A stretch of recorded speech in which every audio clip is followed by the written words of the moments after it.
What's up, guys? I'm driving, so I'm not going to be looking at the camera the entire time. I got to keep my eyes on the road, but I will make sure to make eye contact with you guys as much as I can without being an unsafe driver. So today, I want to go over 3 tips that you can use to become a better speaker, orator. This can be in interpersonal communication, and it can also be for public speaking as well. So the first one that I want to go over is your cadence. So one of the problems that I struggled with the most when I first started getting into how to become a better speaker was I wanted to talk really, really fast. And that can be difficult for the audience to understand, and it can also be difficult for you, the speaker, to continue to talk at a breakneck pace. So what would happen to me is my brain would end up moving faster than my lips and my tongue could get the words out of my mouth. I would be talking really fast and I wouldn't really know what to say, and everything would just get jumbled up here. So one thing that I've really tried to do in my speaking is I've really tried to slow down the cadence. Now, this is really good for public speaking as well, because your audience is going to get a chance to break down what you're saying and understand what you're saying on a deeper level than if you were talking really fast. Sometimes when you talk really fast, it can go straight over the audience's head. Some of the best public speakers in the world, in modern and ancient history, have been extremely slow with their delivery and their cadence.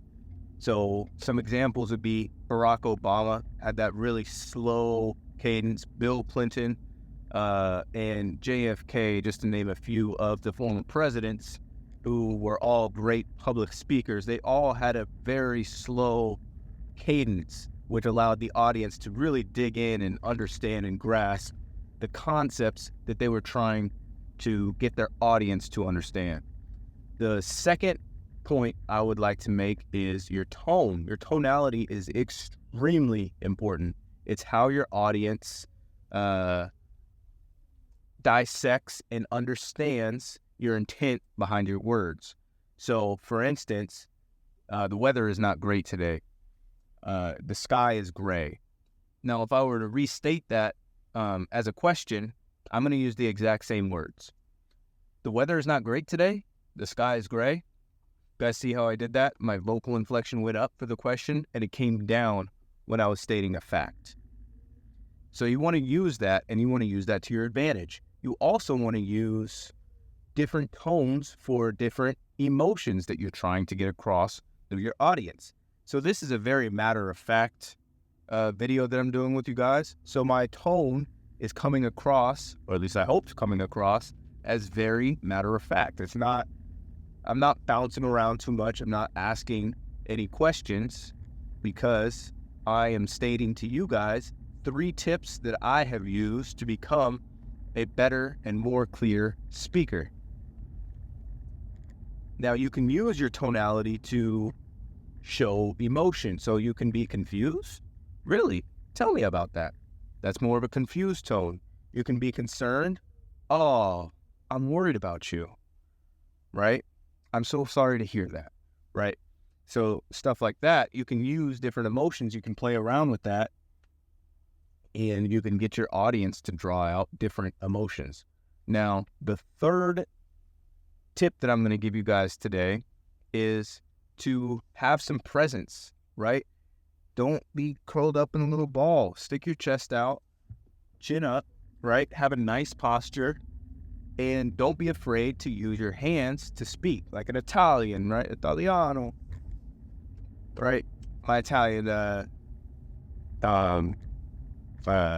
impersonation isn't very good. I apologize.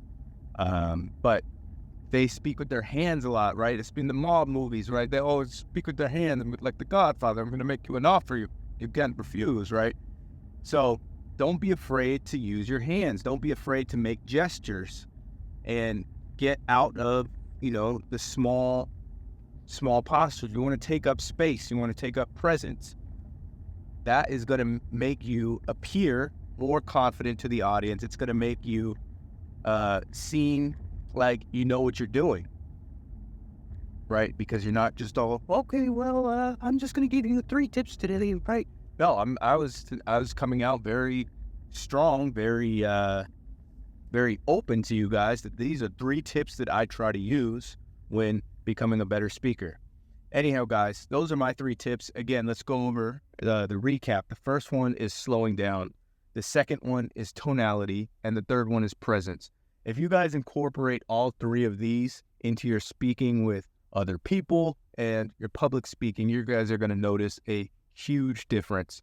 So I hope that helps. You guys take care. I'll see you guys on the next video.